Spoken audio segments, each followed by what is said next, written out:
Start. महोदय, सरकार की ओर से इन भाषा संस्थानों को विशेष संरक्षण तथा सुविधाएं प्राप्त हैं।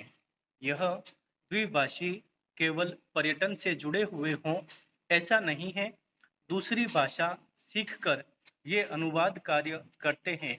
प्रकाशन संस्थानों में, जनसंचार माध्यमों में तथा विज्ञान निकायों में प्रतिष्ठित अनुवादक के रूप में जाने जाते हैं। ये सृजनात्मक ललित साहित्य का अनुवाद करते हैं, विदेशी समाचारों का अपनी भाषा में तथा बल्गारिया के समाचारों का विदेशी भाषाओं में अनुवाद करते हैं। ये अनुवादक अपनी अपनी भाषा के विशेषज्ञ माने जाते हैं। यदि आप कभी बल्गारिया जाएं तो आप देखेंगे कि आप चाहे इनकी भाषा न जानते हों, किंतु आपकी भाषा जानने वाले आपको जरूर मिलेंगे। अभी कुछ महीने पहले ही बात है जब भारत के राष्ट्रपति डॉक्टर शंकर दयाल शर्मा बल्गारिया गए। वहां बल्गारिया वासियों ने हिंदी में उनका स्वागत किया और भारत संबंधी प्रश्न भी उन्होंने राष्ट्रपति जी से हिंदी में ही किए।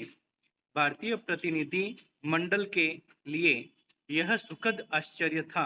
वस्तुतः अनुवाद या भाषांतरण उनके लिए व्यावसायिक अनिवार्यता है। यूरोप के अन्य देशों में भी यही स्थिति है, जहां विश्व में प्रकाशित किसी भी भाषा का महत्वपूर्ण शोध निबंध या कोई विदेशी चर्चित साहित्यिक कृति उस देश की भाषा में तत्काल अनुदित हो जाती है। इतिहास साक्षी है कि ईसाई धर्म के प्रचार में अनुवाद की भूमिका कितनी महत्वपूर्ण रही है। ईसाई धर्म के विश्वव्यापी प्रचार के लिए बाइबिल के अनुवाद की व्यापक योजना बनाई गई। अनुवाद ने ही बाइबिल को भारत के गांव-गांव, यहाँ तक कि आदिवासी क्षेत्रों तक पहुंचा दिया।